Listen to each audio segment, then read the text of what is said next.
강원도 평창군 진부면 동산리 오대산 자락은 이미 세상과 단절된 지 오래였다. 며칠째 퍼붓는 눈은 산길을 지우고 계곡을 메웠으며 앙상한 나뭇가지들마저 그 무게를 이기지 못해 이따금 툭 투둑하고 비명을 질렀다. 해발 1000m가 넘는 고지대에 자리 잡은 상원산은 거대한 설산의 품에 안겨 마치 겨울잠을 자는 짐승처럼 웅크리고 있었다. 법당의 처마 끝에는 어른 팔뚝만 한 고드름이 매달려 칼날처럼 번뜩였다. 그 아래 낡은 요사체 방 한 칸에는 희미한 호롱불 하나가 위태롭게 흔들리고 있었다. 문풍지는 황소바람을 이기지 못해 팽팽하게 울어댔다. 우웅, 우웅. 방 안의 공기는 찼다. 아랫목만 간신히 미지근할 뿐 윗목에 놓인 자릿기는 이미 살얼음이 잡혀 있었다. 그 냉기 속에 상원사의 주지 성관이 앉아 있었다. 예순을 훌쩍 넘긴 그는 깡마른 체구였지만 꼿꼿이 펴진 허리에는 평생을 수행자로 살아온 이의 고집스러운 기운이 서려 있었다. 그는 묵주를 굴리며 입속으로 나지막이 연부를 외고 있었으나 미간에는 옅은 주름이 잡혀 있었다. 폭설이 너무 길었다. 땔감은 바닥을 보이고 있었고 곡간에 남은 곡식이라곤 감자 몇 알과 쌀 반가마니가 전부였다. 마을로 내려가는 길은 이미 끊겼다. 혼자라면 굶어 죽든 얼어 죽든 수행의 과정이라 여기며 달게 받겠으나 그에게는 딸린 식구가 하나 있었다. 스님. 고요를 깨고 아이의 목소리가 들려왔다. 성관이 감았던 눈을 천천히 떴다.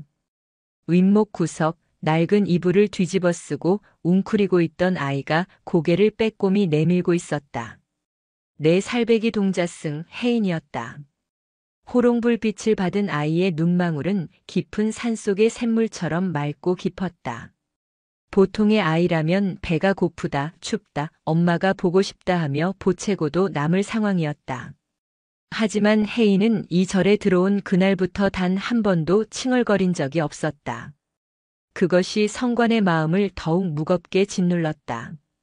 깨어 있었느냐? 추우면 이리 아랫목으로 오거라.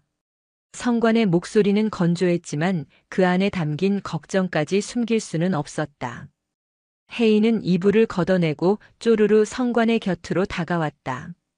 아이의 작은 손이 성관의 무릎 위에 얹어졌다. 얼음장처럼 차가웠다. 성관은 말없이 자신의 크고 거친 손으로 아이의 작은 손을 감싸 쥐어 호호 입김을 불어주었다. 눈이 많이 옵니다. 혜인이 문풍지 넘어 들려오는 바람소리에 귀를 기울이며 말했다. 그래. 산신령님이 노하셨는지 눈이 그칠 줄을 모르는구나. 노하신 게 아닙니다. 혜인의 대답에 성관이 의아한 듯 아이를 내려다보았다. 그럼 재워주시는 겁니다. 재워주다니? 산도 나무도 돌멩이도 너무 오래 깨어 있으면 힘이 듭니다. 하얀 이불을 덮어주고 푹 쉬라고 하시는 겁니다. 그래야 봄에 다시 깨어나니까요. 성관은 잠시 말을 잃었다. 자신은 이 폭설을 고립과 단절, 생존의 위협으로만 보고 있었는데 고작 4살짜리 아이는 이를 휴식과 자비로 바라보고 있었다.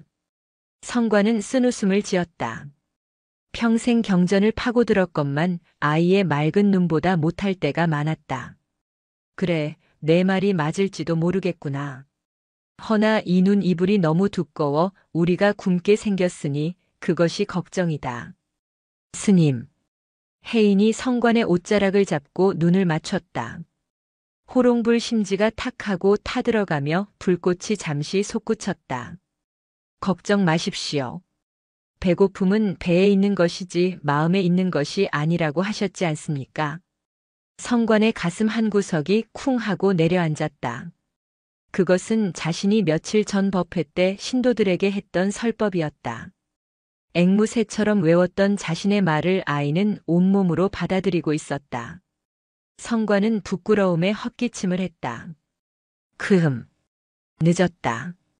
그만 자거라. 내일 아침에는 눈이 좀 잦아들어야 마당이라도 쓸 텐데.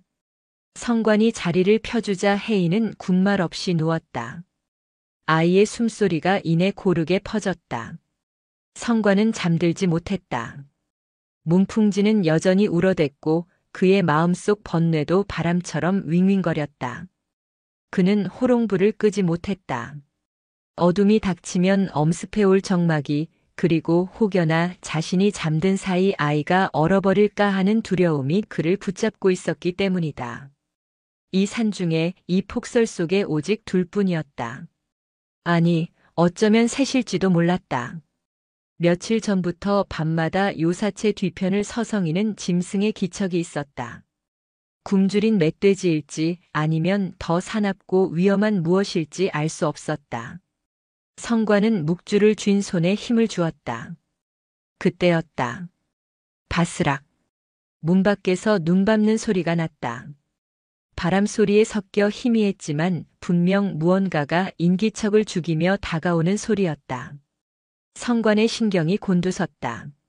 산짐승인가? 아니면 길을 잃은 등산객인가? 이 폭설에 여기까지 올라올 수 있는 사람은 없었다. 성관은 숨을 죽이고 문 쪽을 노려보았다. 혜인은 세상 모르고 자고 있었다. 문고리가 덜컥거리지는 않았다. 그저 문 바로 앞에서 기척이 멈추었다. 거친 숨소리가 문풍지 하나를 사이에 두고 들려왔다. 후, 후. 사람의 숨소리 같기도 했고 짐승의 거친 호흡 같기도 했다. 성관은 천천히 몸을 일으켜 문 쪽으로 다가갔다.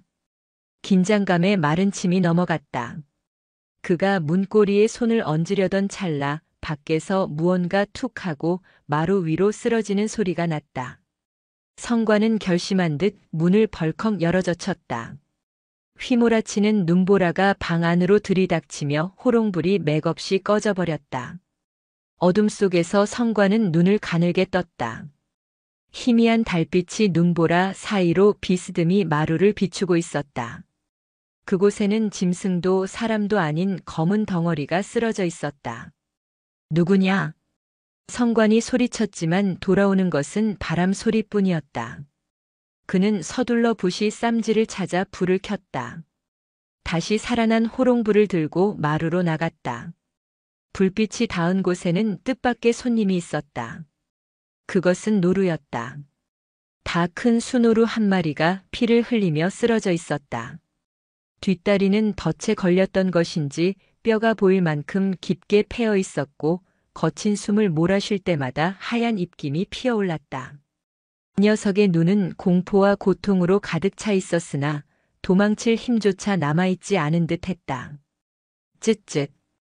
어찌하다 여기까지 왔는고. 성관은 혀를 찼다. 살생을 금하는 절집이라 해도 당장 죽어가는 생명을 외면할 수는 없었다. 하지만 녀석을 방 안으로 들릴 수도 없는 노릇이었다. 그는 급한 대로 헛간에서 거적을 가져와 노루의 몸을 덮어주고 상처 부위를 살폈다. 살이 썩어 들어가고 있었다. 약초를 찧어 붙여야겠지만 당장 구할 수 있는 약초가 없었다. 그때 방 안에서 인기척이 느껴졌다. 어느새 잠에서 깬 혜인이 문틀에 기대어 서 있었다. 스님, 손님이 오셨습니까? 아이는 피냄새와 짐승의 거친 모습에도 놀란 기색이 없었다. 오히려 반가운 친구를 만난 듯 눈을 반짝였다. 다친 노루다. 가까이 오지 마라. 놀라서 물 수도 있다. 성관의 만류에도 혜인은 맨발로 마루를 성큼성큼 걸어 나왔다. 아이가 다가오자 노루가 흠친 몸을 떨며 고개를 들려고 애썼다. 금방이라도 뿔로 들이받을 듯한 기세였다. 성관이 급히 아이를 막아서려 했다. 하지만 혜인은 겁없이 노루의 코앞까지 다가가더니 털썩 주저앉아 녀석의 눈을 가만히 들여다보았다. 많이 아프지? 괜찮아. 여기는 부처님 집이야. 아무도 너를 해치지 않아. 혜인의 작은 손이 노루의 미간을 부드럽게 쓰다듬었다. 기이한 일이었다. 잔뜩 날이 서 있던 노루의 눈빛이 순식간에 풀어지더니 스르르 머리를 바닥에 내려놓았다. 거친 숨소리도 차츰 잦아들었다. 성관은 그 광경을 멍하니 바라보았다. 짐승도 알아보는 것인가? 저 아이에게서 뿜어져 나오는 맑은 기운을. 스님, 배가 고픈가 봅니다. 혜인이 성관을 올려다보며 말했다. 곳간이 비어가는데 짐승에게 줄 먹이가 어디 있느냐? 우리 먹을 감자도 모자라다. 성관은 냉정하게 말했다. 사실이었다. 이 폭설이 언제 끝날지 모르는 상황에서 짐승에게 식량을 나누는 것은 사치였다. 하지만 혜인은 대답 대신 방으로 들어가더니 자신의 밥그릇을 들고 나왔다. 저녁에 남겨두었던 차게 식은 찐 감자 한 알과 말라비틀어진 누룽지 조각이 담겨 있었다. 내일 아침 아이가 먹어야 할 끼니였다. 안 된다. 성관이 엄하게 말했다. 그건 내 몫이다. 그걸 주면 너는 내일 굶어야 한다. 저는 배가 작아서 괜찮습니다. 이 친구는 몸이 커서 많이 먹어야 나을 수 있습니다. 혜인아, 자비도 분수가 있는 법이다.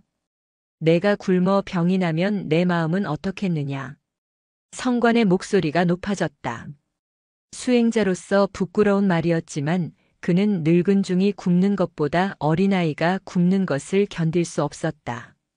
그러나 혜인은 물러서지 않았다. 아이는 감자를 쪼개어 노루의 입가에 가져다 대었다. 노루가 혀를 내밀어 허겁지겁 감자를 받아먹기 시작했다. 그 모습을 보며 혜인이 환하게 웃었다. 스님 보십시오. 먹으니까 안 아픈가 봅니다. 성관은 할 말을 잃었다. 아이의 얼굴에는 자신의 밥을 뺏겼다는 아쉬움은커녕 오로지 생명을 살렸다는 순수한 기쁨만이 가득했다. 성관은 문득 부처가 전생에 굶주린 호랑이를 위해 자신의 몸을 던졌다는 설화가 떠올랐다. 머리로만 알고 있던 그 이야기를 눈앞의 4살배기 아이는 아무렇지 않게 행하고 있었다. 너는 배가 고프지 않느냐? 성관이 떨리는 목소리로 물었다. 배는 고프지만 마음은 부릅니다. 혜인은 빈 밥그릇을 톡톡 털며 일어났다. 스님, 밥은 먹으면 사라지지만 나누면 사라지지 않습니다. 이 노루 뱃속에 제 감자가 들어갔으니 노루가 사는 동안 제 감자도 살아있는 것 아닙니까?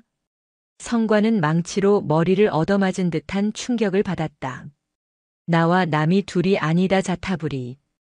평생 입버릇처럼 외던 그 말이 아이의 입을 통해 살아있는 현실이 되어 그의 가슴을 찔렀다. 밥그릇 속의 감자는 사라졌지만 그 생명력은 노루에게로 옮겨갔다. 소유는 찰나이나 생명은 연결되어 흐른다는 진리였다. 성관은 무릎을 꿇고 앉아 노루를 쓰다듬는 아이의 작은 등 뒤로 합장을 했다. 그것은 노루를 향한 것도 부처상을 향한 것도 아니었다. 바로 눈앞에 있는 어린 스승을 향한 경배였다. 밤새 눈은 그치지 않았다. 노루는 혜인이 덮어준 거적 아래서 깊은 잠에 빠졌고 혜인 역시 성관의 무릎을 베고 다시 잠이 들었다. 성관은 밤새도록 잠들지 못했다. 아이의 빈 밥그릇이 호롱불 아래서 텅 빈 우주처럼 빛나고 있었다. 다음 날 아침 눈은 거짓말처럼 그쳐 있었다. 온 세상이 눈부시게 하얀 빛으로 뒤덮인 상원사의 마당으로 성관이 나섰을 때 그는 놀라운 광경을 목격했다. 밤새 머물렀던 노루는 온데간데 없었다. 다만 녀석이 머물던 자리에 산짐승들이 먹는다는 귀한 약초인 산삼한 뿌리가 덩그러니 놓여 있었다. 흙도 털리지 않은 채 향긋한 냄새를 풍기는 산삼이었다. 짐승이 은혜를 갚은 것일까 아니면 우연일까? 성관이 멍하니 그것을 바라보고 있을 때 혜인이 방문을 열고 나왔다. 아이는 산삼을 보고도 놀라지 않았다. 그저 마당 한 구석, 눈 속에 파묻힌 장독대를 보며 알 수 없는 미소를 지을 뿐이었다. 그리고 혜인이 입을 열었다. 스님, 오늘은 날이 참 맑습니다. 이제 갈 준비를 해야겠습니다. 갈 준비라니? 눈이 그쳤으니 마을로 내려가 곡식이라도 구해오자는 말이냐? 성관은 아이의 말을 대수롭지 않게 넘겼다.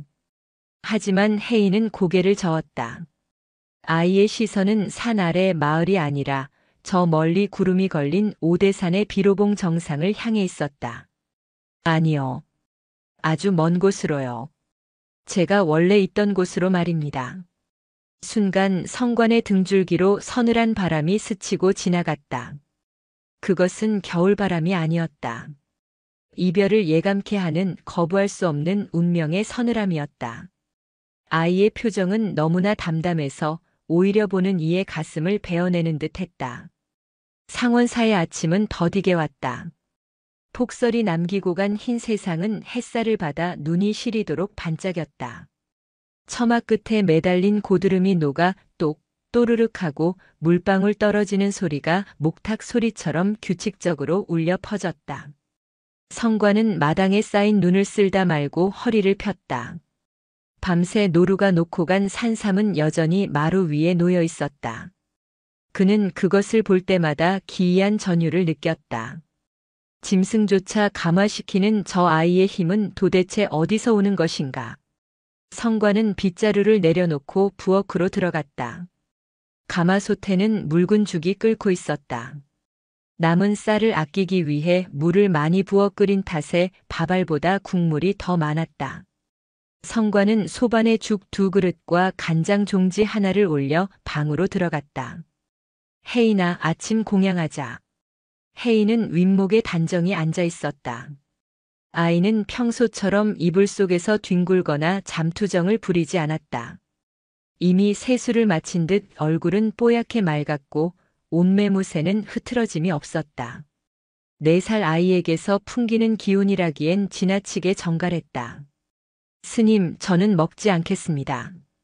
혜인이 조용히 고개를 저었다. 먹지 않겠다니? 어제 저녁에도 감자 하나를 노루에게 주고 굶지 않았느냐. 한창 클 나이에 곡기를 끊으면 쓰러진다. 성관이 짐짓 엄한 표정으로 나무랐다. 하지만 혜인의 눈빛은 흔들림이 없었다. 먼 길을 가려면 몸이 가벼워야 합니다. 뱃속에 무언가가 차 있으면 발걸음이 무거워집니다. 또 그 소리였다. 성관은 숟가락을 든 손을 멈칫했다. 어제부터 아이는 자꾸만 간다는 말을 입에 올렸다. 성관은 애써 불안감을 떨치려 짐짓 퉁명스럽게 대꾸했다. 가긴 어딜 간다는 말이냐. 눈이 이렇게 쌓여서 산토끼도 못 다니는 판국에. 쓸데없는 소리 말고 어서 한술 뜨거라. 이 죽도 식으면 맛이 없다. 성관은 숟가락으로 죽을 떠서 아이의 입가에 가져갔다. 평소라면 참새처럼 입을 벌려 받아 먹었을 아이가 입을 꾹 다문 채 요지부동이었다. 스님. 혜인이 성관을 불렀다. 왜 그러느냐? 옷이 더러워지면 빨래를 하고 몸이 더러워지면 목욕을 하지요? 그렇지. 그럼 마음이 꽉 차서 더러워지면 어떻게 해야 합니까? 성관은 멍하니 아이를 바라보았다. 선문답 같은 질문이었다. 마음을 비워야겠지. 욕심도 버리고 미움도 버리고. 맞습니다. 그래서 저는 지금 비우는 중입니다. 뱃속을 비우고 생각을 비우고 제가 이곳에 머물렀던 흔적을 비우는 중입니다. 그러니 억지로 채우려 하지 마십시오. 혜인의 목소리는 단호했다. 성관은 결국 숟가락을 내려놓았다. 아이의 거절은 단순한 투정이 아니었다. 그것은 마치 큰 의식을 앞둔 수행자가 목욕 재개하는 것과 같은 엄숙함이었다. 성관은 홀로 죽을 비웠다. 목구멍으로 넘어가는 죽이 모래알처럼 까끌까끌했다. 공양을 마친 후 혜인은 걸레를 들고 방바닥을 닦기 시작했다. 콩기름을 먹인 장판은 이미 윤이 나고 있었지만 혜인은 구석구석을 꼼꼼히 훔쳤다. 혜인아, 방은 깨끗하다. 그만 쉬거라. 성관이 말렸지만 혜인은 멈추지 않았다. 고사리 같은 손으로 걸레를 꾹꾹 눌러가며 닦는 모습이 꽤나 진지했다. 스님, 거울은 닦을수록 맑아져서 있는 그대로를 비추지요. 혜인이 걸레질을 하며 중얼거렸다. 그렇지. 이 방도 거울이 되었으면 좋겠습니다. 방이 거울이 되어 무엇을 비추려고? 스님의 마음이요. 성관은 숨을 들이켰다. 제 마음을? 네. 제가 떠나고 나면 스님이 이 텅 빈 방을 보시겠지요. 그때 슬픔이 비치면 스님은 슬픈 것이고 기쁨이 비치면 스님은 기쁜 것입니다. 저는 스님이 이 깨끗한 바닥에서 부처님 얼굴을 보셨으면 좋겠습니다. 성관은 가슴 한구석이 욱신거렸다. 아이는 자신의 부재가 성관에게 줄 충격을 미리 알고 있었다. 그리고 그 슬픔마저 수행의 도구로 삼으라며 미리 자리를 닦고 있는 것이다. 고작 4살짜리 아이가 어찌 이런 생각을 할 수 있단 말인가. 이것은 전생의 업인가 아니면 불보살의 현신인가. 혜인아. 성관이 떨리는 목소리로 아이를 불렀다. 너는 정말 갈 것이냐? 혜인이 걸레질을 멈추고 고개를 들어 성관을 보았다. 햇살이 문살을 통과해 아이의 어깨 위로 쏟아지고 있었다. 그 빛 속에서 아이가 환하게 웃었다. 가는 것이 아닙니다, 스님. 그럼 원래 있던 자리로 돌아오는 것입니다. 파도가 바다에서 일어났다가 다시 바다로 돌아가는 것처럼요. 파도가 사라진다고 해서 바다가 슬퍼하지는 않지 않습니까? 성관은 아무 말도 할 수 없었다. 눈시울이 뜨거워졌다. 평생을 색즉시공 공즉시색이라 외우며 살았지만 정작 이별 앞에서는 마음이 갈대처럼 흔들렸다. 그런데 이 어린아이는 이미 삶과 죽음의 경계를 넘어선 곳에서 놀고 있었다. 오후가 되자 혜인의 움직임은 더욱 분주해졌다. 자신이 가지고 놀던 조약돌들을 마당 한 구석에 가지런히 쌓아놓고 낡은 고무신을 털어댓돌 위에 나란히 놓았다. 찢어진 문풍지 조각을 주워 풀을 쑤어 바르기도 했다. 마치 자신이 다녀간 흔적을 지우는 것이 아니라 가장 아름다운 상태로 돌려놓으려는 듯 했다. 그 모든 과정이 하나의 놀이처럼 경쾌했다. 성관은 마루 끝에 앉아 그 모습을 하염없이 지켜보았다. 시간이 멈춘 듯 했다. 해가 서산으로 기울기 시작했다. 오대산의 그림자가 길게 늘어지고 하늘은 붉은색과 보라색이 뒤섞인 오묘한 빛깔로 물들었다. 저녁 예불 시간이 다가오고 있었다. 스님. 마당에서 놀던 혜인이 방으로 들어오며 불렀다. 이제 종을 치실 시간입니다. 그래, 가자꾸나. 성관은 혜인의 손을 잡고 범종각으로 향했다. 살을 애는 듯한 추위도 조금 누그러진 듯 바람은 부드러웠다. 성관이 닭목을 잡고 혜인을 안아 올려 함께 잡게 했다. 자, 마음을 모아서 치는 게다. 네. 혜인이 눈을 감았다. 땡, 땡, 땡. 묵직한 종소리가 눈 덮인 산사를 울리고 계곡을 넘어 세상 저편으로 퍼져나갔다. 그 소리는 여느 때보다 맑고 깊었다. 종소리의 여운이 사라질 때까지 혜인은 닭목을 놓지 않고 귀를 기울였다. 스님, 소리가 참 좋습니다. 그러냐? 소리는 어디서 와서 어디로 가는 걸까요? 글쎄다. 인연이 다 생겼다가 인연이 닿으면 흩어지는 것이지. 맞습니다. 저 종소리처럼 저도 그렇게 흩어지고 싶습니다. 아무도 잡을 수 없지만 모두의 귀에 들리는 그런 소리처럼요. 혜인의 말에 성관은 잡고 있던 닭목을 꽉 쥐었다. 손끝이 하얗게 질렸다.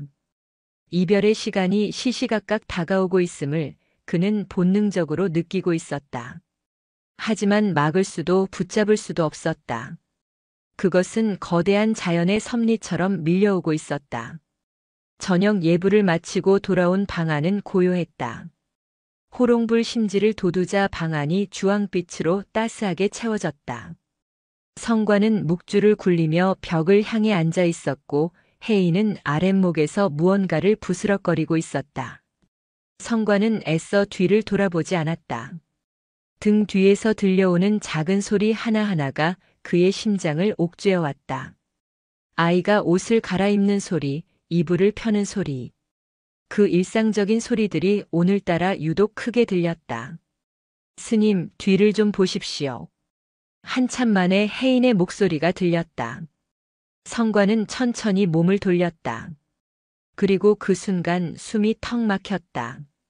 혜인은 자신이 가지고 있던 것 중 가장 깨끗한 승복으로 갈아입은 상태였다. 낡아서 여기저기 기운 자국이 있는 옷이었지만 아이가 정갈하게 입으니 마치 비단옷처럼 귀티가 흘렀다. 그리고 아이의 앞에는 작은 보따리 하나와 밥그릇이 놓여 있었다. 자신이 쓰던 이불과 그릇을 깨끗이 정리하며 떠날 채비를 하는 4살 아이의 담담한 뒷모습에서 주지 스님은 수행자로서 평생을 갈구했던 생사의 탈의 경지를 봅니다. 혜인은 흐트러진 이불 귀퉁이를 손다림질로 꾹꾹 눌러 폈다. 반듯하게 개어진 이불은 마치 자로 잰 듯 정갈했다. 그 옆에 놓인 밥그릇은 물기가 말끔히 닦여 호롱불빛을 받아 은은하게 빛나고 있었다. 그것은 단순한 정리가 아니었다. 그것은 세상과의 작별 인사이자 자신이 머물렀던 자리에 대한 예의였다. 성관은 그 작은 뒷모습에서 거대한 산을 보았다. 천년을 묵은 고목보다 더 깊은 뿌리를 내리고 흐르는 물보다 더 자유로운 영혼을 가진 존재가 그곳에 있었다. 평생을 수행하며 깨달음을 얻고자 발버둥 쳤던 자신의 지난날이 주마등처럼 스쳐 지나갔다. 번뇌를 끊겠다며 찬물에 몸을 씻고 졸음을 쫓겠다며 허벅지를 찌르던 그 처절했던 시간들. 그러나 정작 깨달음은 그 고행 속에 있지 않았다. 그것은 지금 눈앞에 있는 아이처럼 오는 것을 막지 않고 가는 것을 잡지 않는 그냥 그러함 속에 있었다. 집착 없이 자신의 자리를 정리하는 저 담담한 손길 하나가 팔만대장경의 모든 말씀보다 더 큰 울림으로 다가왔다. 혜인아. 성관의 입에서 탄식 같은 부름이 새어나왔다. 혜인이 뒤를 돌아보았다. 아이는 빙그레 웃고 있었다. 슬픔이라곤 티끌만큼도 없는 그저 소풍을 마치고 집으로 돌아가는 아이의 편안한 얼굴이었다. 스님, 왜 우십니까? 성관은 자신이 울고 있다는 사실조차 모르고 있었다. 손을 들어 뺨을 만져보니 뜨거운 눈물이 흐르고 있었다. 슬퍼서 우는 것이 아니다. 내가 너무 눈부셔서 그런다. 저는 빛이 아닙니다. 스님 마음속에 있는 거울이 깨끗해져서 빛이 나는 겁니다. 혜인은 성관의 앞으로 다가와 큰 절을 올렸다. 삼배였다. 스승에게 올리는 마지막 하직 인사였다. 성관도 맞절을 했다. 늙은 스승과 어린 제자가 서로에게 이마를 대고 절을 하는 기묘하고도 숭고한 광경이었다. 스님, 저는 이제 졸립니다. 절을 마친 혜인이 자리에 가부좌를 틀고 앉았다. 보통 아이들이 잠잘 때 눕는 것과는 달랐다. 허리를 꼿꼿이 세우고 두 손을 단전 앞에 모았다. 누워서 자지 않고 앉아서 가겠습니다. 부처님도 앉아서 가셨다면서요. 성관은 고개를 끄덕였다. 말릴 수 없었다. 이미 아이의 영혼은 육신의 껍질을 벗어던질 준비를 마친 상태였다. 성관은 혜인의 맞은편에 앉아 묵주를 들었다. 그래, 내가 가는 길 외롭지 않게 염불을 해주마. 아니요, 염불 말고 그냥 있어 주십시오. 스님 숨소리면 충분합니다. 혜인이 눈을 감았다. 스님, 오냐? 봄이 오면 마당 구석 장독대 옆을 보세요. 제가 선물을 숨겨놨거든요. 선물? 네. 겨울 동안 심심하실까 봐요. 그리고 저 노루 친구가 다시 오면 밥 좀 챙겨주세요. 쟤는 덩치만 컸지 겁쟁이거든요. 끝까지 남을 걱정하는 아이였다. 성관은 입술을 깨물며 고개를 끄덕였다. 알았다. 약속하마. 고맙습니다. 스님, 안녕히 계세요. 저는 이제 바람이 되고 비가 되고 눈이 되어 다시 올게요. 혜인의 목소리가 점점 작아졌다. 호롱불이 일렁였다. 방 안의 공기가 차분하게 가라앉았다. 혜인의 호흡이 점점 느려졌다. 들이쉬는 숨보다 내쉬는 숨이 길어졌다. 성관은 숨조차 크게 쉴 수 없었다. 눈앞에서 한 우주가 저물어가고 있었다. 하지만 그것은 멸망이 아니라 완성으로 가는 과정이었다. 잠시 후 혜인의 고개가 툭 하고 앞으로 떨어졌다. 깊은 정적. 바람 소리마저 멈춘 듯한 절대 고요가 요사체를 감쌌다. 성관은 떨리는 손을 뻗어 혜인의 코 밑에 손가락을 대보았다. 숨결이 느껴지지 않았다. 맥박도 멈췄다. 그러나 아이의 몸은 여전히 따뜻했고 입가에는 옅은 미소가 걸려 있었다. 마치 아주 달콤한 꿈을 꾸는 듯한 표정이었다. 아! 성관의 입에서 낮은 신음이 터져 나왔다. 가슴이 찢어질 듯 아팠으나 동시에 형용할 수 없는 환희심이 차올랐다. 이것이구나. 이것이 생사의 탈이구나. 죽음은 끝이 아니라 낡은 옷을 벗고 새 옷으로 갈아입는 찰나의 순간임을 아이는 몸소 보여주었다. 성관은 혜인의 시신 앞에 엎드렸다. 통곡은 나오지 않았다. 대신 깊고 깊은 감사의 기도가 흘러나왔다. 부처님 감사합니다. 이 미련한 중생을 깨우치려 보살님을 보내주셨군요. 감사합니다. 감사합니다. 그날 밤 오대산 상원사의 호롱불은 밤새 꺼지지 않았다. 방 안에는 죽음의 그림자 대신 향긋한 연꽃 향기가 은은하게 퍼져나갔다. 다음 날 아침 성관은 혜인의 다비화장을 준비했다. 거창한 의식은 없었다. 마당 한가운데 장작을 쌓고 그 위에 혜인의 작은 몸을 눕혔다. 아이가 입고 있던 깨끗한 승복 그대로였다. 불을 붙이자 매캐한 연기 대신 맑은 청색 연기가 피어올랐다. 불길은 사납지 않게 마치 아이를 어루만지듯 타올랐다. 성관은 목탁을 두드리며 반야심경을 외웠다. 아제아제 바라아제 바라승아제 모지 사바. 가세, 가세, 넘어가세, 저 언덕으로 넘어가세, 깨달음을 이루게 하소서. 연불 소리는 산바람을 타고 하늘 높이 올라갔다. 그때였다. 불길 속에서 작은 새 한 마리가 날아오르는 듯한 형상이 보였다. 환영이었을까? 성관이 눈을 비비고 다시 보았을 때는 이미 파란 하늘만이 펼쳐져 있었다. 다비가 끝나고 남은 것은 한 줌의 하얀 재와 영롱하게 빛나는 살이 세 과였다. 구슬처럼 맑고 투명한 살이었다. 성관은 그것을 수습하지 않았다. 혜인아, 너는 갇히는 것을 싫어했지.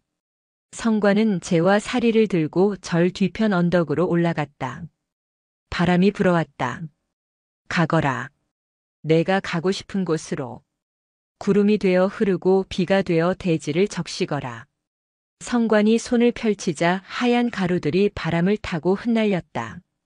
반짝이는 가루들이 햇살을 받아 보석처럼 빛나며 오대산의 품으로 더 넓은 세상으로 퍼져나갔다. 성관은 빈손을 털고 돌아서서 내려왔다. 그의 발걸음은 예전보다 훨씬 가벼워 보였다. 텅 빈 충만함이 그의 온몸을 감싸고 있었다. 마당으로 돌아온 성관의 눈에 장독대가 들어왔다. 혜인이 선물이라고 했던 것이 떠올랐다. 그는 눈 쌓인 장독대 옆을 조심스레 파보았다. 그곳에는 작은 돌탑이 쌓여 있었다. 그리고 돌탑 맨 꼭대기에 삐뚤빼뚤한 글씨가 새겨진 납작한 돌 하나가 놓여 있었다. 혜인이 며칠 전 냇가에서 주워와 끙끙대며 숟가락으로 긁어대던 그 돌이었다. 스님 웃으세요. 성관은 돌을 들고 하늘을 올려다보았다. 파란 하늘에 혜인의 웃는 얼굴이 겹쳐 보였다. 그래. 웃으마. 내가 원한다면 나는 평생을 웃으며 삶아. 상원사의 뜰 위로 따스한 봄볕 같은 미소가 번졌다. 겨울은 아직 끝나지 않았으나 성관의 마음에는 이미 매화가 피어나고 있었다. 혜인이 떠난 뒤 상원사의 시간은 고여있는 물처럼 정지한 듯 흘렀다. 사흘 밤낮으로 내리던 눈이 그치고 처마 끝에 고드름이 녹아내려 처마 밑에 작은 물웅덩이를 만들 때까지 성관은 방문을 열지 않았다. 방 안은 절간처럼 고요했다. 아니, 이곳은 원래 절간이었으나 이제야말로 진정한 정막이 감도는 수행처가 된 셈이었다. 성과는 혜인이 앉았던 아랫목을 물끄러미 바라보았다. 온기는 사라진 지 오래였으나 그 자리에 감도는 기운은 여전했다. 아이는 떠났지만 아이가 남긴 향기는 벽지 틈새, 문풍지, 장판 바닥 깊숙이 스며들어 있었다. 허허. 녀석 참. 성과는 습관처럼 헛웃음을 지었다. 웃으라고 했다. 아이가 마지막으로 남긴 돌에 새겨진 그 비뚤빼뚤한 글씨가 뇌리에 박혀 떠나지 않았다. 슬픔이 차오를 때마다 성과는 억지로 입꼬리를 올렸다. 그러자 신기하게도 눈물이 쏙 들어갔다. 슬픔과 미소는 한 얼굴에 공존할 수 없는 법임을 성과는 몸으로 배우고 있었다. 그는 자리에서 일어나 창문을 활짝 열었다. 싸. 산바람이 방 안으로 들이닥쳤다. 겨울 바람 속에 미세하게 흙냄새가 섞여 있었다. 봄이 오고 있는 것이다.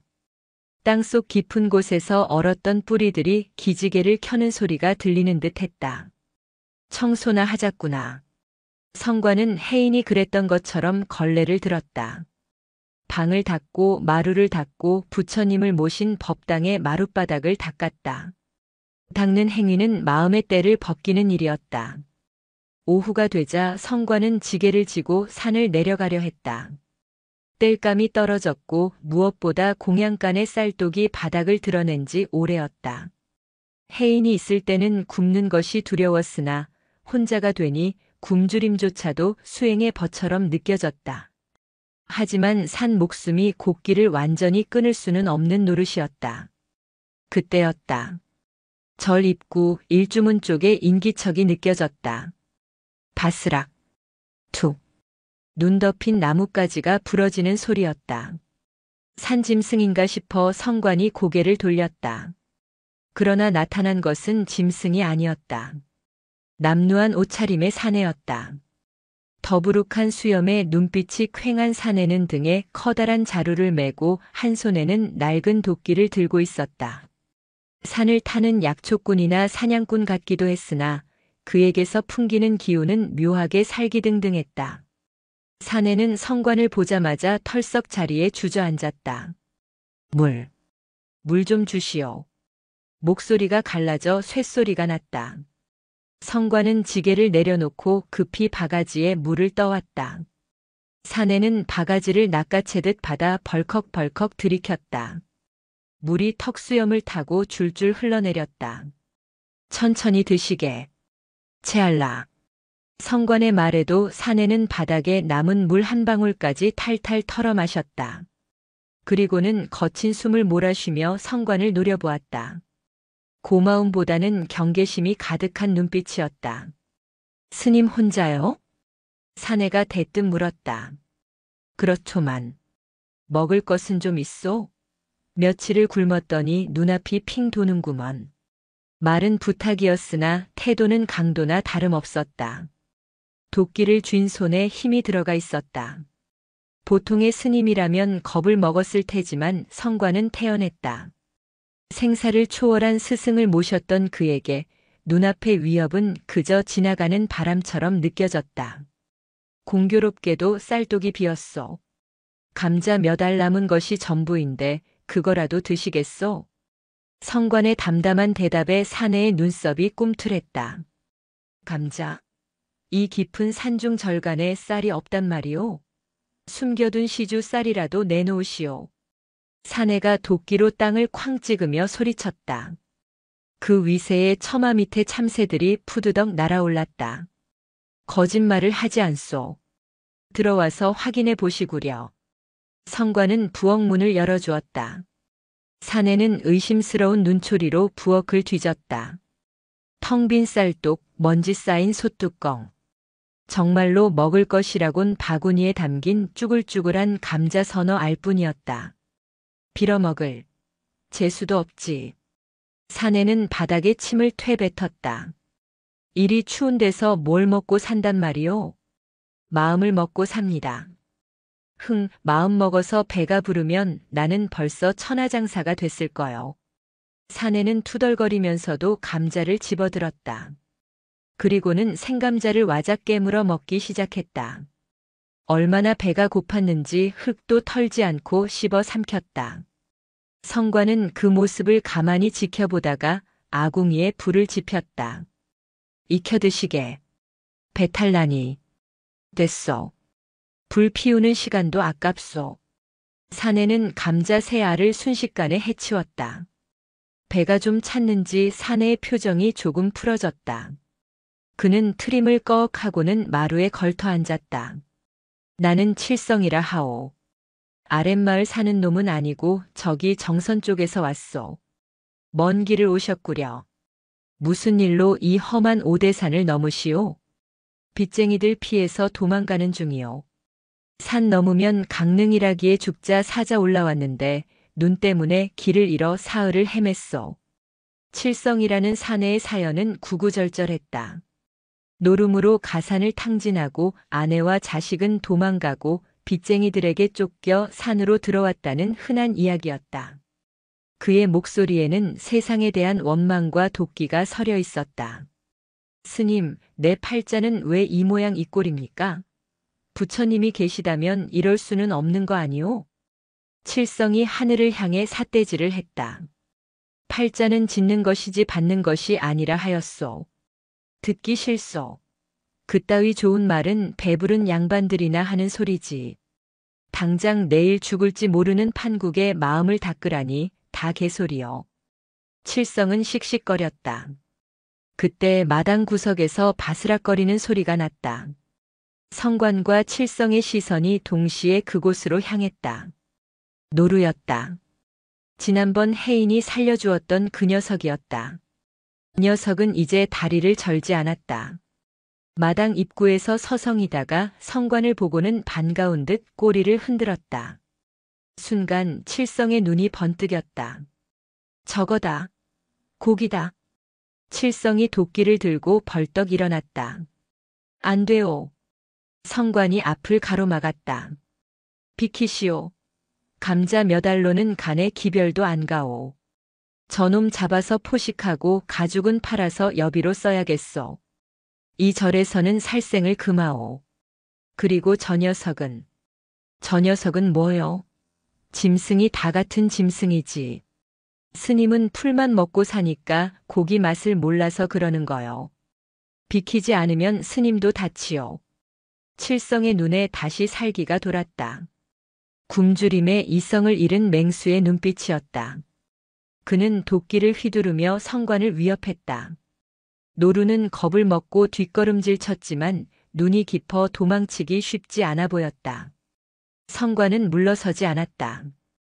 혜인이 살려낸 생명이었다.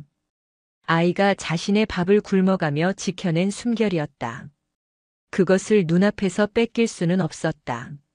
나를 치고 가시오. 성관이 두 팔을 벌리고 섰다. 이 땡중이 진짜 죽고 싶어 환장했나? 칠성이 고함을 지르며 도끼를 치켜들었다. 금방이라도 성관의 정수리를 내리찍을 기세였다. 하지만 성관은 눈 하나 깜짝하지 않았다. 그의 뇌리에 혜인의 마지막 모습이 스쳐 지나갔다. 죽음조차 미소로 맞이하던 그 담대한 얼굴. 성관의 입가에 옅은 미소가 번졌다. 죽이시오. 내 목숨을 줄 테니 저 노루는 보내주시오. 칠성이 멈칫했다. 도끼를 든 손이 허공에서 부들부들 떨렸다. 칼날 앞에서도 웃고 있는 늙은 중의 모습이 기괴하고도 두려웠기 때문이다. 미친 거 아니오? 고작 짐승 새끼 때문에 목숨을 걸어? 저 짐승은 그냥 짐승이 아니오. 내 스승이 남기고 간 유산이오. 스승? 큰 스님이 키우던 거요? 아니오. 4살짜리 아이였소. 성관의 말에 칠성의 표정이 일그러졌다. 4살? 장난하쇼? 장난이 아니오. 이야기를 들어보시겠소? 다 듣고 나서도 저 노루를 죽여야겠다면 그때는 내 목을 내놓으리다. 성관의 눈빛은 깊고 고요했다. 바람이 잦아들고 사위가 조용해졌다. 칠성은 도끼를 천천히 내렸다. 호기심 때문인지 아니면 성관의 기세에 눌린 탓인지 알 수 없었다. 좋소. 드러나 봅시다. 배도 꺼질 겸 칠성은 마루에 다시 털썩 앉았다. 노루는 멀리 도망가지 않고 장독대 뒤에 숨어 까만 눈으로 두 사람을 지켜보고 있었다. 해는 뉘엿뉘엿 서산으로 넘어가고 있었다. 붉은 노을이 상원사의 마당을 비추었다. 성관은 칠성에게 차를 한 잔 내어주고 혜인의 이야기를 시작했다. 혹독했던 겨울, 홀로 찾아온 아이, 자신의 밥을 굶어가며 노루를 살린 자비, 그리고 마지막 순간의 담담한 입적까지. 성관의 목소리는 높낮이 없이 잔잔했으나 그 속에 담긴 울림은 천둥보다 컸다. 칠성은 처음에는 콧방귀를 뀌며 듣는 둥 마는 둥 했다. 다리를 떨고 찻잔을 만지작거리며 딴청을 피웠다. 그래서 그 꼬맹이가 죽을 때 웃었다 이 말이오? 이야기가 중반을 넘어설 무렵 칠성이 퉁명스럽게 물었다. 그렇소. 소풍을 마치고 집으로 돌아가는 아이처럼 그렇게 웃으며 갔소. 거짓말 마시오. 죽음 앞에 장사 없소. 나도 산전수전 다 겪었지만 죽을 때 웃는 놈은 한 놈도 못 봤소. 다들 살려달라고 빌거나 억울하다고 소리치지. 나도 그런 줄 알았소. 헌데 그 아이는 달랐소. 자신이 쓰던 이불과 그릇을 깨끗이 정리해놓고 나에게 웃으라고 당부까지 하더이다. 성관은 잠시 말을 멈추고 칠성을 바라보았다. 처사님은 왜 그리 화가 나 계시오? 뭐요? 눈빛에 화가 가득하오. 세상이 밉고 사람이 밉고 자신이 미운 게지요. 칠성의 얼굴이 불그락푸르락해졌다. 정곡을 찔린 탓이다. 당신이 내 속을 어찌아오. 내가 얼마나 개처럼 살았는지 믿었던 놈들에게 배신당하고 마누라 자식까지 잃은 내 심정을 당신이 알아. 칠성이 찻잔을 집어 던질 듯 소리쳤다. 나는 모르오. 허나 그 화를 품고 있으면 타 죽는 건 세상이 아니라 처사님 자신이오. 그 아이는 그걸 알고 있었소. 그래서 비우고 또 비웠던 게지요. 비워? 가진 게 있어야 비우지. 나는 뺏기기만 했단 말이오. 칠성의 목소리에 울음기가 섞여 나왔다. 그는 평생을 뺏기며 살았다고 생각했다. 돈도 사랑도 자존심도. 그런데 이 늙은 중은 자꾸만 놓으라고 한다. 억울해서 미칠 지경이었다. 처사님 저기를 보시오. 성관이 손가락으로 장독대 옆을 가리켰다. 혜인이 쌓아놓은 작은 돌탑이 있는 곳이었다. 저게 뭐요? 그 아이가 마지막으로 남긴 선물이요. 가서 한번 보시구려. 칠성은 씩씩거리며 자리에서 일어났다. 돌탑 쪽으로 성큼성큼 걸어갔다. 주먹만 한 돌멩이들이 옹기종기 쌓여 있고 맨 위에 납작한 돌 하나가 올려져 있었다. 칠성은 돌에 새겨진 글씨를 들여다보았다. 어린아이의 서툰 솜씨로 긁어놓은 글자였다. 스님 웃으세요. 칠성은 그 글귀를 읽고 또 읽었다. 처음에는 코웃음이 났다. 스님 웃으세요. 고작 이게 유언이라고. 4살짜리가? 그런데 이상했다. 계속 보고 있으니 가슴속 깊은 곳에서 무언가가 울컥하고 치밀어 올랐다. 자신의 딸이 생각났다. 빚쟁이들에게 쫓겨 도망치던 날 아내가 업고 있던 5살 난 딸아이가 울먹이며 했던 말이 떠올랐다. 아빠 울지 마. 자신은 그때 딸에게 뭐라 했던가. 시끄러워. 조용히 해. 소리치며 아이를 밀쳐냈었다. 그것이 딸을 본 마지막이었다. 칠성의 손이 부들부들 떨렸다. 돌탑 위에 놓인 돌이 마치 딸아이의 얼굴처럼 보였다. 웃으세요. 그 말은 스님에게 한 말이었지만 지금은 칠성 자신에게 하는 말처럼 들렸다. 칠성의 입에서 억눌린 신음이 터져나왔다. 그는 돌탑 앞에 무릎을 꿇었다. 도끼가 손에서 미끄러져 눈밭에 떨어졌다. 으엉, 으헝. 사내는 땅을 치며 통곡하기 시작했다. 산이 떠나갈 듯한 울음이었다. 그동안 억누르고 참아왔던 서름, 분노, 죄책감이 본물 터지듯 쏟아져 나왔다. 성관은 다가가지 않았다. 그저 마루에 앉아 사내가 쏟아내는 울음을 묵묵히 들어주었다. 울음 또한 비움이었다. 마음속에 고인 썩은 물을 퍼내는 과정이었다. 한참을 그렇게 울던 칠성이 기진맥진하여 고개를 들었다. 눈물 콧물로 범벅이 된 얼굴은 엉망이었지만 도끼는 많이 빠져나가 있었다. 스님. 칠성이 힘없는 목소리로 불렀다. 말씀하시오. 내가 짐승만도 못한 놈이었소. 저 어린 것도 알았던 걸 나이 헛먹은 나는 이제야. 칠성은 말을 잇지 못하고 다시 흐느꼈다. 그때 장독대 뒤에 숨어있던 노루가 조심스레 칠성에게 다가왔다. 짐승은 본능적으로 알았다. 살기가 사라졌음을. 노루는 칠성의 옆에 떨어진 도끼 냄새를 킁킁 맡더니 칠성의 어깨에 머리를 툭 기대었다. 칠성은 깜짝 놀라 몸을 굳혔다. 따뜻했다. 짐승의 체온이 차가운 그의 몸을 녹여주었다. 이 녀석이 나를 용서하는 건가? 짐승은 원래 미워할 줄 모릅니다.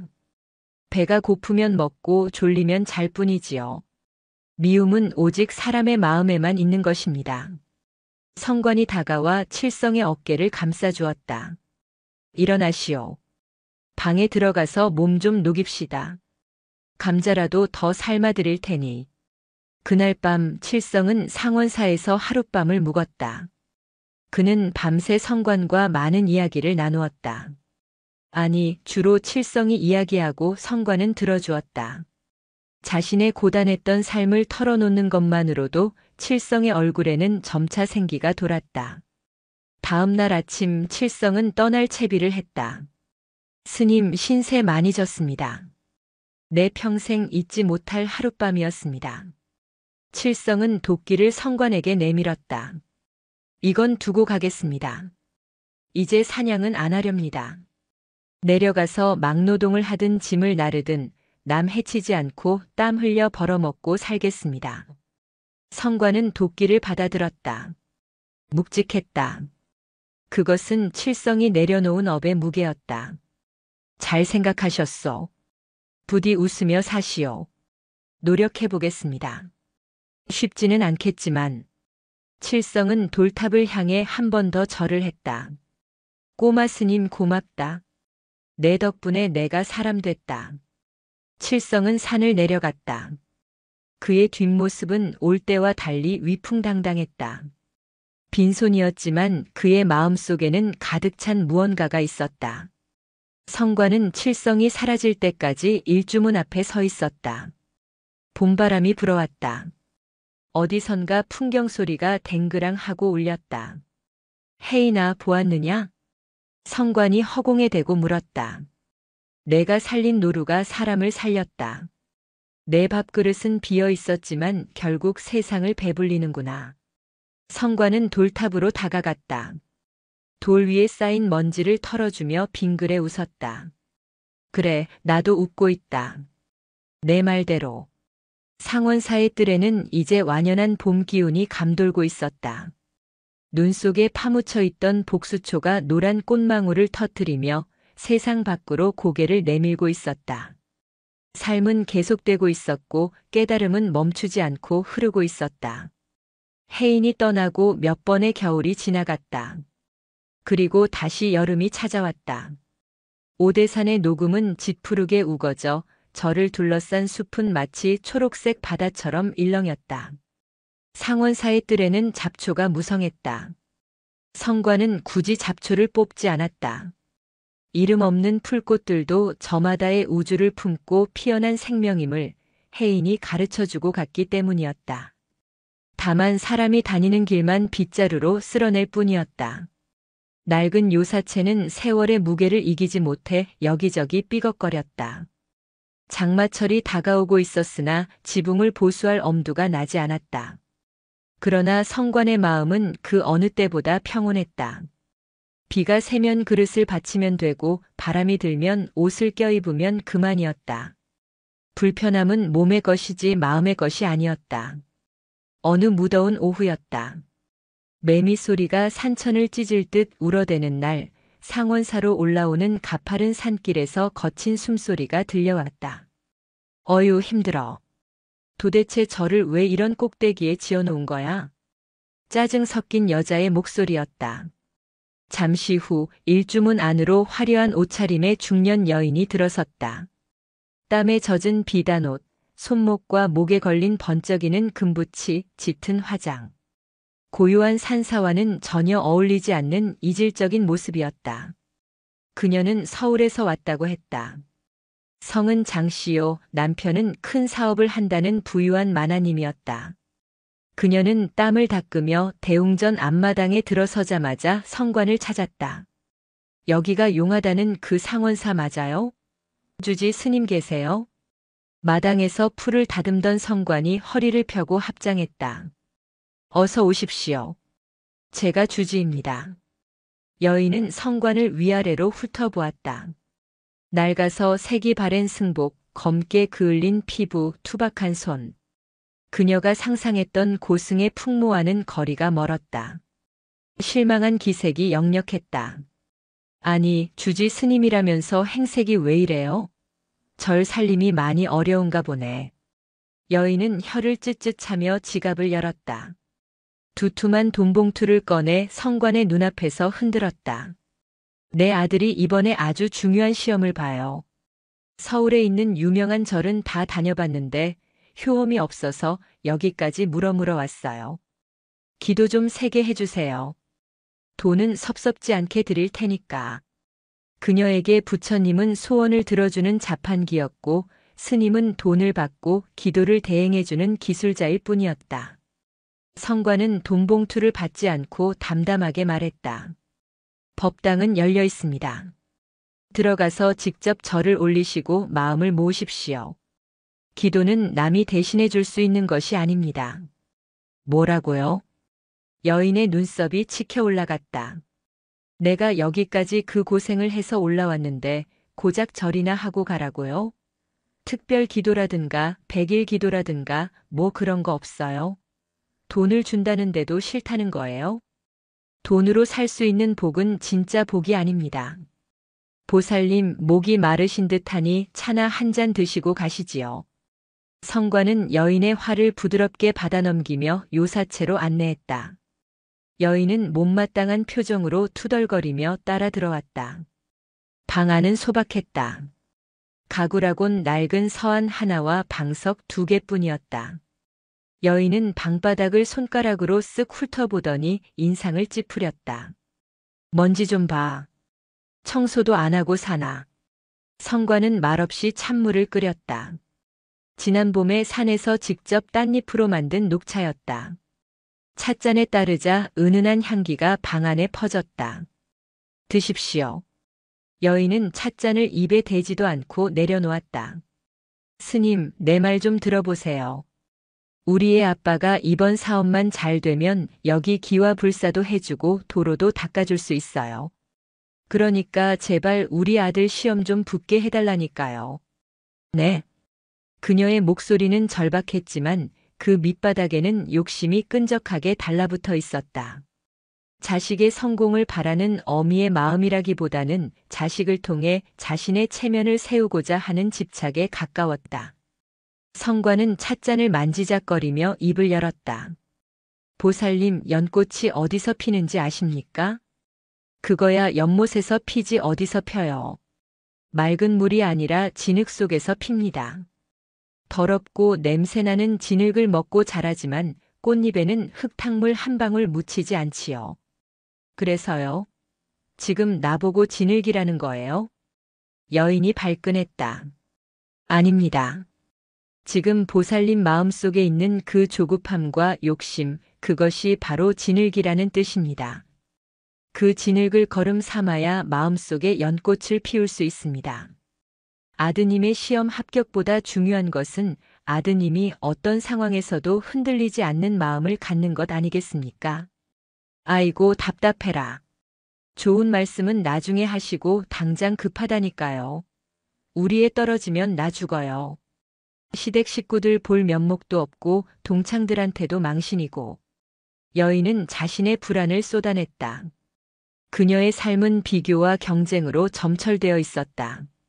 남보다 더 가져야 하고 남보다 더 높이 올라가야만 행복하다고 믿는 살. 그 화려한 겉모습 뒤에는 썩어 문드러진 속내가 감춰져 있었다. 그때 갑자기 하늘이 어두워지더니 후두둑 비가 쏟아지기 시작했다. 소나기였다. 기와를 때리는 빗소리가 요란했다. 어머, 비 오네. 우산도 없는데 어떡해. 여인이 당황하여 밖을 내다보았다. 빗줄기는 금세 굵어져 앞이 보이지 않을 정도가 되었다. 장마가 시작되려나 봅니다. 지금 내려가시면 위험합니다. 비가 그칠 때까지 쉬었다 가시지요. 이 좁은 방에서요? 에어컨도 없고 냄새나는 여기서? 여인은 질색을 했다. 그러나 밖은 이미 물바다가 되어 있었다. 산길은 미끄러워 발을 딛기조차 힘들 것이다. 그녀는 울며 겨자 먹기로 주저앉았다. 성관은 벽장 속에서 낡은 이불 하나를 꺼냈다. 혜인이 쓰던 것이었다. 좀 누워 계십시오. 먼 길 오시느라 피곤하실 텐데. 됐어요. 남이 쓰던 걸 어떻게 덮어요. 여인은 거절했으나 쏟아지는 비와 눅눅한 습기, 그리고 몰려오는 피로를 이길 수는 없었다. 그녀는 벽에 기대어 꾸벅꾸벅 졸기 시작했다. 성관은 조용히 일어나 마루로 나갔다. 빗줄기를 바라보며 생각에 잠겼다. 혜인이라면 저 여인을 보고 뭐라 했을까? 아마도 아줌마 마음이 참 무겁겠어요. 여기 내려놓고 가세요 하며 웃어주지 않았을까? 저 여인의 화려한 장신구는 마음의 갑옷이었다. 남들에게 약해 보이지 않으려고 행복해 보이려고 겹겹이 두른 가시 돋친 갑옷. 성관은 그 갑옷 속에 떨고 있는 어린아이 같은 영혼을 보았다. 비는 밤이 되도록 그치지 않았다. 천둥과 번개가 오대산을 뒤흔들었다. 약! 번개가 칠 때마다 방 안에서 여인의 비명소리가 들려왔다. 성관이 급히 방으로 들어가 보니 여인은 사시나무 떨듯 떨며 귀를 막고 있었다. 무서워. 무서워. 그녀는 더 이상 오만한 사모님이 아니었다. 천둥 소리에 겁을 먹은 나약한 인간일 뿐이었다. 성관은 묵묵히 향을 피웠다. 은은한 향냄새가 방 안의 습기와 공포를 조금씩 밀어냈다. 보살님, 두려움은 바깥에서 오는 것이 아닙니다. 번개는 그저 비치고 천둥은 그저 소리일 뿐입니다. 그것을 무서워하는 마음이 공포를 만드는 것입니다. 성관의 차분한 목소리에 여인은 조금 진정된 듯 고개를 들었다. 화장이 눈물과 땀에 번져 얼굴이 엉망이었다. 스님. 사실은요. 여인이 떨리는 입술을 열었다. 우리 아들. 시험 보는 거 아니에요. 네. 아파요. 많이 아파요. 병원에서도 포기했대요. 마지막으로 기적이라도 바라고 여기 온 거예요. 근데 내가 해줄 수 있는 게 돈밖에 없어서. 돈으로라도 부처님 마음을 사보려고. 여인은 털썩 주저앉아 오열했다. 시험 합격은 거짓말이었다. 그녀의 자존심이 만들어낸 슬픈 거짓말이었다.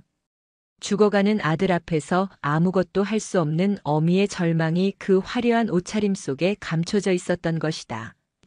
성관은 가슴이 먹먹해졌다. 진흙. 그렇다. 이것이 바로 처절한 진흙이었다. 성관은 조용히 다가가 여인의 어깨에 손을 얹었다. 우십시오. 참지 말고 다 토해내십시오. 부처님은 돈보다 보살님의 그 눈물을 더 귀하게 받으실 겁니다. 방 안에는 빗소리와 여인의 통곡 소리가 뒤섞여 흘렀다. 성관은 그녀의 등 뒤에서 나지막이 연부를 외웠다. 그것은 기적이 일어나길 바라는 기도가 아니라 그녀의 고통이 조금이라도 덜어지기를, 그리고 어떤 결과가 오든 받아들일 수 있는 힘이 생기기를 바라는 간절한 위로였다. 밤새 비는 억수같이 쏟아졌다. 상원사의 밤은 깊고도 어두웠다. 하지만 그 어둠 속에서 진흙투성이 마음을 씻어내는 참회의 연꽃이 피어날 준비를 하고 있었다. 폭풍우가 지나간 다음 날 아침은 눈이 시리도록 맑았다. 간밤의 비로 상원사 마당에 흙은 쓸려나갔고 여기저기 나뭇가지들이 널브러져 있었다. 하지만 하늘은 갓 닦아놓은 거울처럼 투명했고 산새 소리는 더욱 청아했다. 여인 장보살은 퉁퉁 부은 눈으로 방문을 열고 나왔다. 화장기 없는 민낯에 헝클어진 머리였지만 어제보다 훨씬 편안해 보였다. 잘 주무셨습니까? 마당을 쓸고 있던 성관이 인사를 건넸다. 네, 스님. 덕분에요. 빗소리 때문인지 스님 연불 소리 때문인지 오랜만에 푹 잤어요. 그녀는 쑥스러운 듯 고개를 숙였다. 어제의 표독스러움은 온데간데 없었다. 그때였다.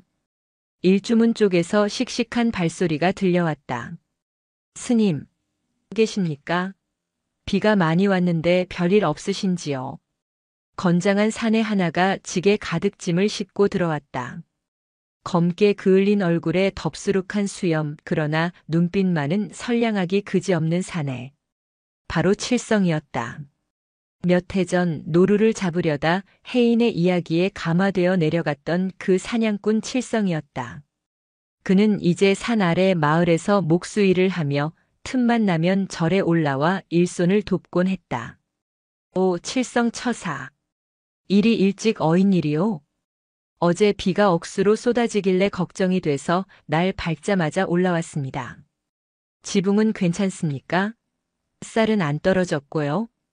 칠성은 능숙하게 지게를 내려놓았다. 지게에는 쌀 한 포대와 수리 도구들이 실려 있었다. 허허, 빈손으로 오라니까 또 무거운 걸 지고 왔구먼. 빈손으로 오면 꼬마 스님한테 혼납니다. 밥값은 해야지요. 칠성은 껄껄 웃으며 땀을 닦았다. 그러다 마루에 앉아있는 장보살을 발견했다. 어라? 손님이 계셨네요. 안녕하세요. 칠성이 꾸벅 인사를 했다. 장보살은 엉겁결에 같이 고개를 숙였다. 안녕하세요. 칠성은 장보살의 얼굴을 가만히 들여다보더니 대뜸 물었다. 보살님, 어디 편찮으십니까? 안색이 안 좋아 보이시는데. 아, 아니에요. 그냥 좀 피곤해서. 걱정이 많으면 얼굴이 까매집니다. 저도 예전에 그랬거든요. 산속에서 길 잃고 헤맬 때 세상 다 죽일 듯이 살았는데. 여기 와서 꼬마 스님 이야기 듣고 사람 됐지요. 칠성은 주저없이 자신의 이야기를 꺼냈다. 과거의 실패, 가족을 잃은 슬픔, 그리고 이곳에서 얻은 치유까지. 투박하지만 진솔한 그의 이야기는 장보살의 마음을 두드렸다. 저도 아들이 있어요. 많이 아파요. 장보살이 본물 터지듯 속마음을 털어놓았다. 전혀 모르는 타인, 그것도 거친 막노동꾼 앞에서 자신의 가장 아픈 상처를 드러낸 것이다. 하지만 칠성은 혀를 차거나 동정하지 않았다. 그저 고개를 끄덕이며 들어주었다. 힘드시겠소. 자식 아픈 것만큼 속 타는 게 없는데. 칠성은 품속에서 나무 조각 하나를 꺼내 장보살에게 건넸다. 이거 받으시오. 이게 뭐예요? 제가 깎은 겁니다. 목수 일 배우면서 틈틈이 만들었는데 부처님 같기도 하고 꼬마 스님 같기도 하고 그렇습니다. 그것은 엄지손가락만 한 나무 인형이었다. 솜씨는 서툴렀지만 웃고 있는 표정만은 따뜻하게 살아있었다. 아드님 머리맡에 놔주셔. 이놈이 웃고 있으니까 아드님도 보고 같이 웃을 거요. 웃으면 복이 온다지 않습니까? 장보살은 나무 인형을 받아들었다. 나무의 온기가 손바닥을 통해 전해졌다. 값비싼 보석도 유명한 부적도 아니었지만 그 어떤 것보다 묵직한 진심이 담겨 있었다. 고마워요. 정말 고마워요. 장보살의 눈에서 다시 눈물이 흘러내렸다. 이번에는 슬픔의 눈물이 아니라 감사의 눈물이었다. 성관은 두 사람을 흐뭇하게 바라보았다. 사냥꾼이었던 칠성, 돈밖에 모르던 장보살. 전혀 어울릴 것 같지 않은 두 사람이 상원사라는 공간에서 그리고 혜인이라는 보이지 않는 끈으로 연결되어 서로를 위로하고 있었다. 혜인아, 내가 또 한 건 했구나. 성관은 마음속으로 혜인에게 말을 걸었다. 오후가 되자 칠성은 무너진 담벼락을 보수하고 장보살은 공양간에서 밥을 지었다. 쌀 씻는 법도 서툴러 물을 다 튀겼지만 그녀는 불평하지 않았다. 점심 공양 시간 셋은 마루에 둘러앉아 보리밥에 된장국을 먹었다. 반찬이라곤 김치 하나뿐이었지만 장보살은 꿀맛이라며 한 그릇을 다 비웠다. 스님, 저 내려가면 다시 올게요. 장보살이 밥숟가락을 놓으며 말했다. 아들이 만약에 떠나게 되면 그때는 웃으면서 보내줄 수 있을 것 같아요. 어제 스님 말씀대로 잡는다고 잡히는 게 아니란 걸 알았으니까요. 잘 생각하셨습니다. 아드님도 어머니가 웃는 모습을 가장 보고 싶어 할 겁니다. 장보살은 지갑에서 돈봉투를 꺼냈다. 이번에는 과시하듯 흔들지 않았다. 두 손으로 공손히 성관 앞에 내려놓았다. 이거 기도비 아닙니다. 절 수리하는데 보태주세요. 빚에는 지붕도 고치고 저 처사님 맛있는 것도 좀 사드리고요. 감사히 받겠습니다. 이 돈은 부처님 집을 고치는 기화가 되고 배고픈 이를 먹이는 쌀이 될 겁니다. 성관은 정중히 합장하며 돈을 받았다. 욕심의 도구였던 돈이 자비의 도구로 바뀌는 순간이었다. 장보살이 내려가는 길 칠성이 짐을 들어주겠다며 따라 나섰다. 아이고, 무거우실 텐데 괜찮아요. 괜찮습니다. 내려가는 김에 버스 정류장까지 모셔다 드리지요. 두 사람의 뒷모습이 멀어져 갔다. 화려한 비단옷을 입은 여인과 남루한 작업복을 입은 사내. 어울리지 않는 조합이었지만 그들의 발걸음은 나란했다.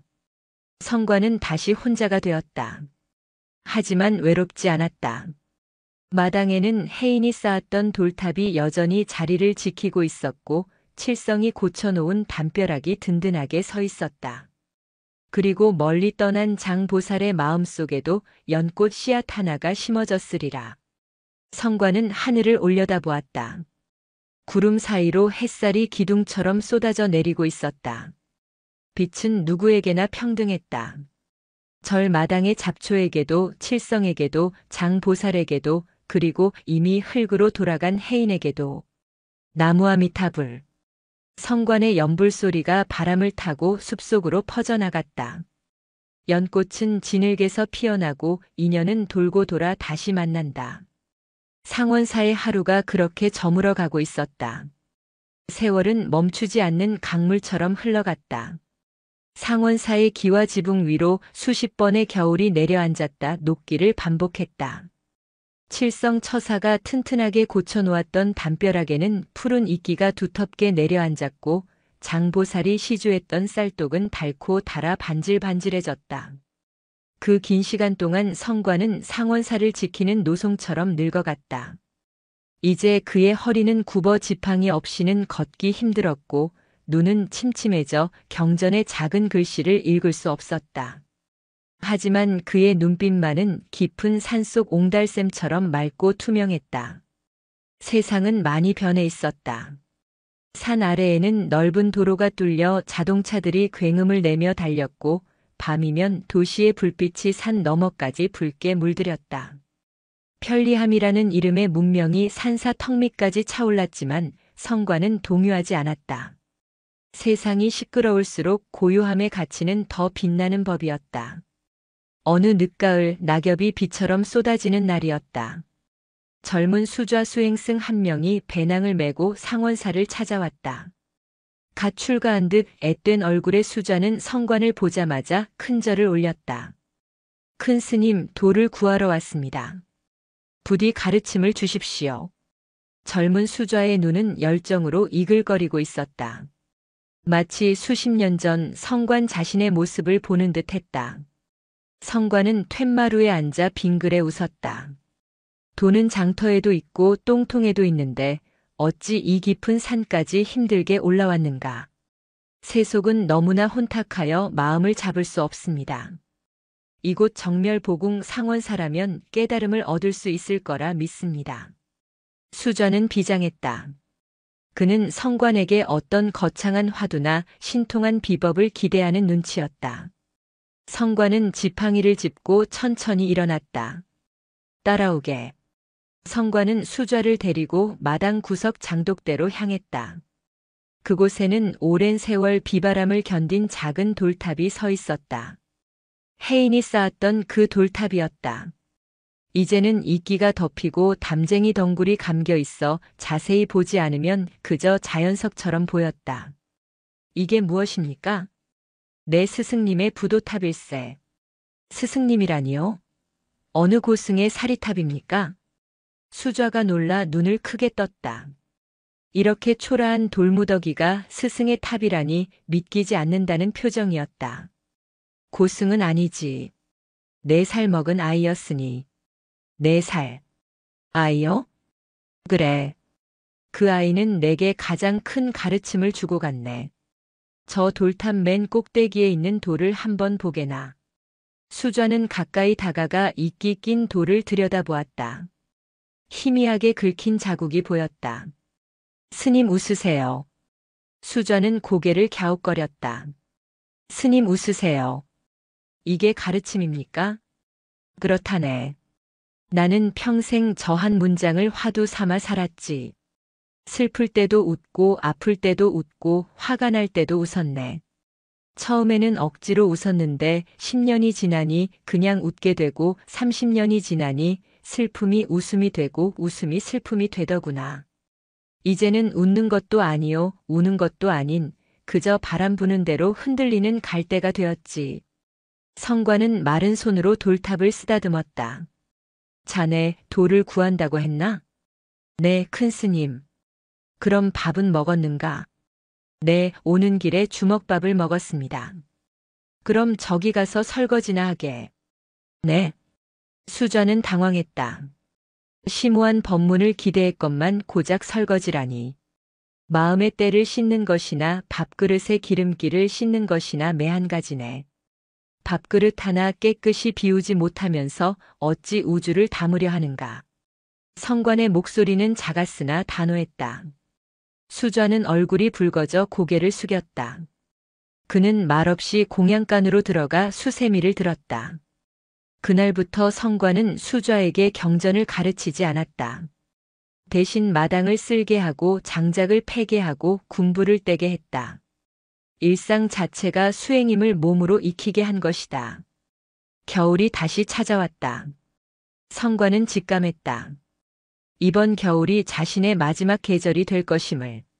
몸이 아픈 곳은 없었으나 기름이 다 된 호롱불처럼 생명의 기운이 사그라들고 있었다.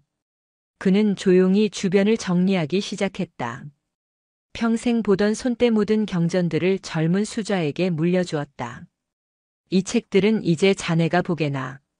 나는 이제 글자가 아니라 글자 사이의 여백을 읽을 때가 되었네. 큰 스님, 갑자기 왜 그러십니까? 수좌가 불안한 듯 물었다. 때가 되어가는 것뿐이네.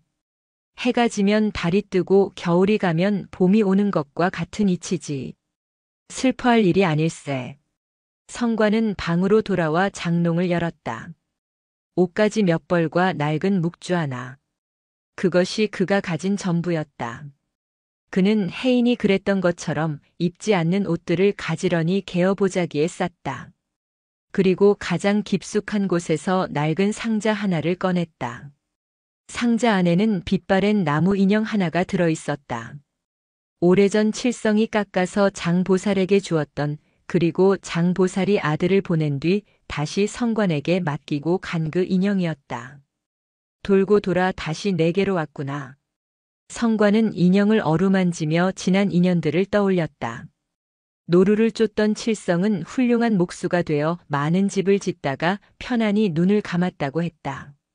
아들을 잃고 오열하던 장보살은 남은 재산을 고아원에 기부하고 봉사하며 살다가 재작년에 세상을 떠났다. 모두가 떠났다. 먼저 간 이들이 강 건너에서 손짓하고 있었다. 이제 나도 갈채비를 해야지. 성관은 걸레를 들고 방바닥을 닦기 시작했다. 늙은 몸이라 숨이 찼지만 멈추지 않았다. 구석구석 정성껏 닦았다. 자신이 머물렀던 자리에 티끌 하나 남기지 않으려는 듯 그의 손길은 경건했다. 스님, 제가 하겠습니다. 수좌가 달려와 걸레를 뺏으려 했다. 놔두게. 내 자리는 내가 닦아야지. 이것이 나의 마지막 수행일세. 성관은 미소 지으며 고개를 저었다. 그의 얼굴에는 혜인이 보여주었던 그 천진난만한 평화가 깃들어 있었다. 방 청소를 마친 성관은 목욕 재개를 했다. 차가운 겨울물이었지만 춥지 않았다. 오히려 시원했다. 묵은 껍질을 벗어버리는 듯 개운했다. 깨끗한 승복으로 갈아입은 성관은 법당으로 향했다. 부처님 앞에 향을 피우고 삼배를 올렸다. 부처님, 평생 당신의 그림자를 쫓아 살았습니다. 이제 그림자가 아닌 빛 속으로 걸어 들어갑니다. 부디 이 어리석은 중생의 마지막 길을 비춰주소서. 향 연기가 꼿꼿하게 위로 피어올랐다. 마치 그를 인도하는 길처럼 보였다. 폭설이 내렸다. 수십 년 전 혜인이 떠나던 그날처럼 세상은 온통 하얀색이었다. 오대산의 험한 산새도 눈 속에 파묻혀 부드러운 능선으로 변했다. 성관은 방 한가운데 앉아 있었다. 창호지 문을 통해 들어오는 빛이 은은했다. 젊은 수좌는 문 밖에 앉아 숨죽여 울고 있었다. 이별의 시간이 왔음을 그도 알았던 것이다. 울지 마라. 성관의 목소리가 문풍지를 뚫고 나왔다. 들어오너라. 수좌가 문을 열고 들어와 큰 절을 올렸다. 눈물범벅이 된 얼굴이었다. 어찌 우느냐? 내가 죽어 사라지는 것이 슬프냐? 네. 스님께서 안 계신 상원사를 어찌 지킵니까? 나는 사라지는 것이 아니다. 흩어지는 것이다. 저 눈이 녹으면 물이 되고 물이 증발하면 구름이 되지 않느냐? 구름이 되었다고 해서 물이 죽은 것이냐? 아닙니다. 나도 그렇다. 이 육신이라는 낡은 집을 버리고 우주라는 큰 집으로 이사가는 것이다. 그러니 축하해 주어야지. 성관은 손짓으로 수좌를 가까이 불렀다. 내 마지막 유언을 남기마. 수좌는 무릎을 꿇고 귀를 기울였다. 평생의 깨달음이 담긴 한마디가 나올 것이라 생각했다. 장독대 옆 돌탑을 허물지 마라. 네. 그리고 봄이 오면 꽃씨를 뿌려라. 노루가 오면 밥을 주고 새가 오면 물을 주어라. 오는 손님 막지 말고 가는 손님 잡지 마라. 그것이 전부다. 명심하겠습니다. 성관은 묵주를 손에 쥐었다. 이제 나가보거라. 나는 좀 쉬어야겠다. 수좌가 물러나고 문이 닫혔다. 다시 고요가 찾아왔다. 성관은 눈을 감았다. 호흡을 가다듬었다. 들이쉬는 숨, 내쉬는 숨. 생명의 리듬이 점점 느려졌다. 의식이 흐릿해지면서 눈앞에 환영이 보였다. 하얀 눈밭 위에 4살짜리 꼬마가 서 있었다. 회색 승복을 입고 머리를 깎은 아이. 혜인이었다. 아이는 수십 년 전 모습 그대로였다. 늙지도 변하지도 않은 채 환하게 웃으며 손을 흔들고 있었다. 스님, 이제 오세요. 아이의 목소리가 들리는 듯 했다. 그래, 많이 늦었구나. 길이 좀 멀었다. 성관은 마음속으로 대답했다. 어서 오세요. 여기는 따뜻해요. 혜인이 깡충깡충 뛰어와 성관의 손을 잡았다. 아이의 손은 따뜻했다. 그 온기가 성관의 전신으로 퍼져나갔다. 평생 그를 짓눌렀던 수행의 무게, 중생구제의 의무감, 늙음의 고통이 눈 녹듯 사라졌다. 성관의 몸이 가벼워졌다. 깃털처럼, 아니 바람처럼 가벼워졌다. 아, 이것이로구나. 성관은 깨달았다. 삶은 고통의 바다가 아니라 잠시 놀다 가는 놀이터였음을. 자신이 그토록 심각하게 고민했던 모든 번뇌가 실은 봄날의 아지랑이 같은 것이었음을. 빈 배가 강물에 떠 있다. 배 안에는 아무것도 실려 있지 않다. 주인이 떠난 빈 배다. 하지만 밤이 되자 그 빈 배 안에 달빛이 가득 차올랐다. 비어있기에 가득 찰 수 있는 역설. 공이 곧 만이었다. 성관의 입꼬리가 천천히 올라갔다. 억지로 웃는 것이 아니었다. 깊은 샘물에서 저절로 솟아오르는 기쁨의 미소였다. 허허. 참으로. 좋은 꿈이었다. 마지막 숨이 길게 허공으로 흩어졌다. 고개가 툭 떨어졌다. 밖에서는 여전히 눈이 내리고 있었다.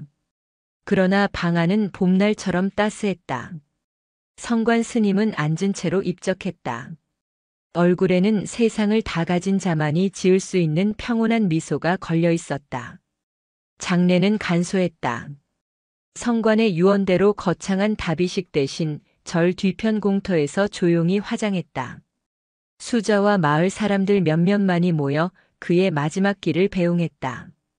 불길이 타오르자 신기한 일이 벌어졌다. 연기가 하늘로 올라가며 둥근 원을 그리더니 무지개처럼 오색 빛깔로 빛났다. 사람들은 모두 합장하며 나무아미타불을 외웠다. 불이 꺼지고 남은 것은 한 줌의 재와 영롱한 사리들이었다. 하지만 수저는 사리를 탑에 모시지 않았다. 대신 성관이 그랬던 것처럼 재와 사리를 섞어 오대산 자락에 골고루 뿌렸다. 스님, 이제 바람이 되어 자유롭게 다니십시오. 수저는 눈물을 훔치며 하늘을 올려다보았다. 겨울이 가고 봄이 왔다. 상원사의 뜰에는 다시 생명이 움텄다. 성관이 앉았던 자리에는 새로운 주지 스님이 앉아 연부를 했고 마당은 젊은 수자가 깨끗이 쓸었다. 어느 따스한 봄날 젊은 수자는 빗자루질을 하다가 장독대 옆에서 멈춰 섰다. 이끼 낀 돌탑 아래 작은 싹 하나가 돋아나 있었다. 노란 민들레였다. 돌틈 사이로 힘겹게 하지만 씩씩하게 고개를 내민 민들레꽃이 바람에 흔들리며 인사하는 듯 했다. 수저는 돌탑 위에 납작한 돌을 보았다. 세월에 깎여 글씨는 거의 보이지 않았지만 그는 마음의 눈으로 읽을 수 있었다. 스님 웃으세요. 수저는 피식 웃음을 터뜨렸다. 네, 스님. 웃겠습니다. 그때 어디선가 맑은 풍경 소리가 댕그랑 하고 울렸다. 바람이 불어왔다. 그 바람 속에 늙은 스님의 너털 웃음과 어린 동자승의 까르르 하는 웃음소리가 섞여 있는 듯 했다. 상원사의 봄은 그렇게 깊어가고 있었다. 비어있으나 가득 찬 영원히 지지 않는 꽃들이 정멸의 뜰에 만발해 있었다.